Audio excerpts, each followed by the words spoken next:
Hello, ladies and gentlemen. My name is Mr. Bryce, and I'm with Susquehanna Valley High School here in Concord, New York. There's my contact information if you have any questions. We are studying for the Algebra 1 Common Core Regents exam. We're going over the January 2016 version just to see how the questions sit in past years. So, which pair of equations could not be used to solve the following equations for x and y? Okay, so what we have to do is we have to figure out which of these equations are the same as this set. Okay, it's if you remember, we're solving equations simultaneously. So we're going to try to look at these and notice we're going to compare the first equation, 4x plus 2y equals 22. 4x plus 2y equals 22. So far, this one is okay. Then this one says 12x plus 6y equals 66. How do we go from 4x to 12x? 4x to 12x. Looks like we multiply by 3. So times 3 is 2 times 3, 6. Yes. Is 22 times 3, 66? Yes. So far, this one's okay also. 4x plus 2y equals 22. 4x plus 2y equals 22. That one is okay also. 4x to 8x, multiply by 2.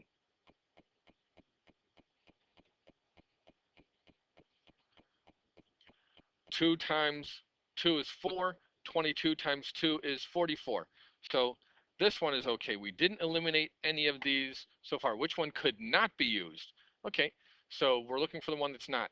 Negative 2, positive 2. We change the sign to its opposite. Positive 2 to negative 2. We change the sign to its opposite. Negative 8 to positive 8. We changed its sign to its opposite. So that one's okay. Negative 4. Looks like we multiplied by 2. Negative 2 times 2 is negative 4. Multiplied by 2, multiplied by 2. That one's okay. From negative 2 to 6, multiplied by negative 3. Multiplied by negative 3. Multiplied by negative 3. That one's okay. We're doing the same thing. So we're good. This one had better be wrong. 8, negative 8. So multiplied by 4.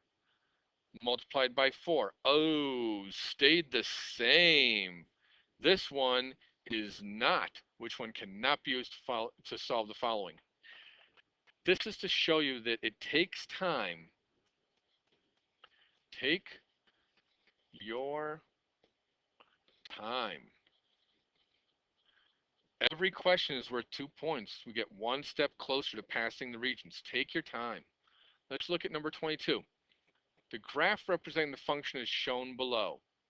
Which function has a minimum that is less than the one shown? There's a little bit better view. So the minimum, when are you the lowest? Minimum is lowest.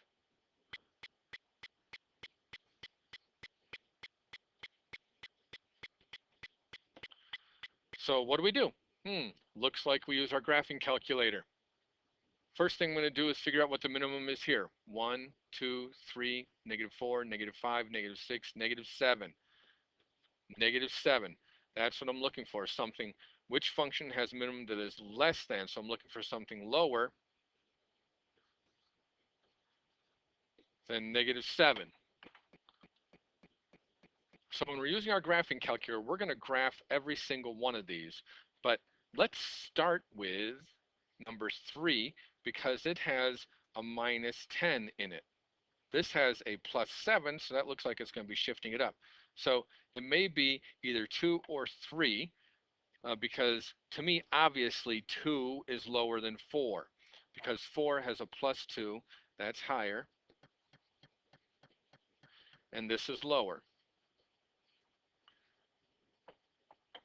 So when I take a look at my calculator, I type in the equation for number 3, and I hit graph, and we're looking for something lower than negative 7. And hey, it goes below negative 10. How do I know it goes below negative 10? Because that's the bottom of my calculator. But let's take a look at the table and see that, yes, it goes all the way down to negative 11. The y value is all the way down to negative 11. So it says which function has a minimum that is less than the one shown in the graph. You check the other ones just to make sure. So graph and look at table.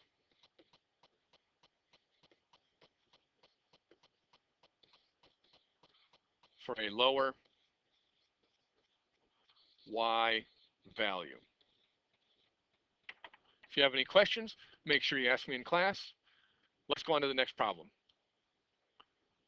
Okay, ladies and gentlemen, question number 23. Grisham is considering three situations below.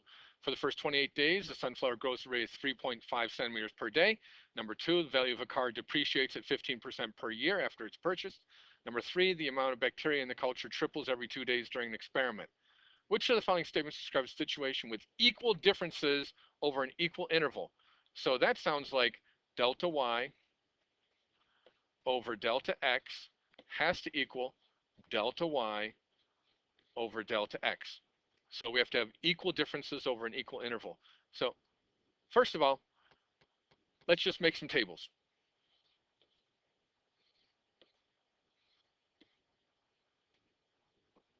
So the first thing we have to understand is all of these situations are hypothetical. And that means that they are imaginary. So on the first 28 days, the sunflower grows at a rate of 3.5 centimeters per day. So on the first day, it's 3.5 centimeters a day. On the second day, it grew another 3.5 centimeters, so you add 3.5 to it and we get 7.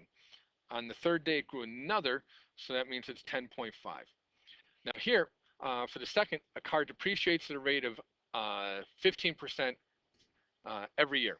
So this is a little tricky. If you remember, we did percent change.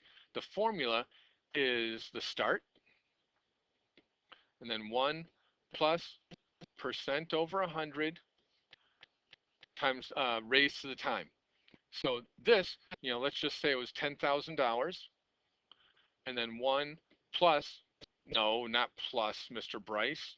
Why not? Because it said it depreciated. That means it's going to be minus. So 1 minus 15 over 100 because it depreciated. The amount of bacteria tripled every 2 days during an experiment. So every 2 days. So let's say on day 1, there was 100. We don't know how many were on day 2, but day 3, because that's every 2 days, that's 2 days later, it's going to triple. So it's 300. On day 4, we don't know how many, but on day 5, we know it tripled, so that's 900. Let me see. Delta y is 600, delta y is 200. Delta x is 2, delta x is 2.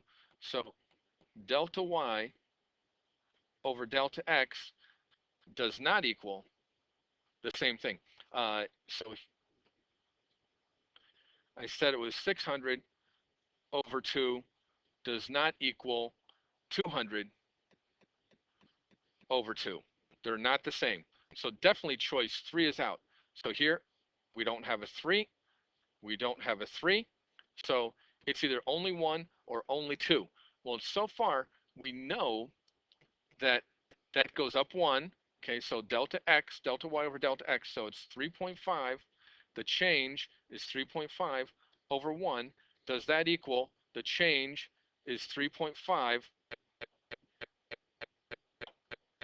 Does that equal 3.5 and the change there is 1? Yes, it does. So it's only 1. We know 1 works. 2 doesn't. If you would type that into your calculator, you'll find that you don't have the same delta y over delta x. What am I talking about? That. If you type that into your calculator, look at the screen. It doesn't change at a constant rate.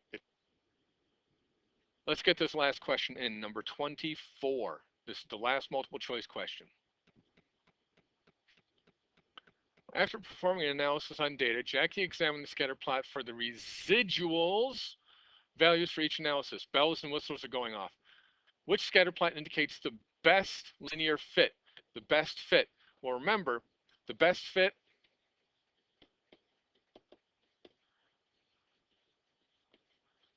does not form a pattern.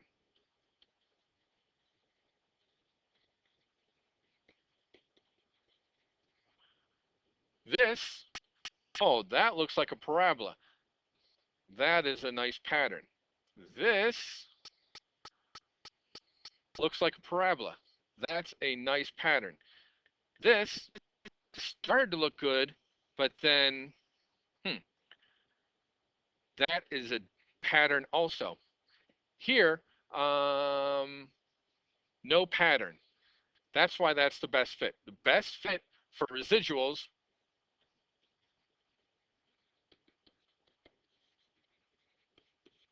okay, you cannot have a pattern. If you have any questions, make sure you ask me in class. This ends the multiple choice section. I'll see you later.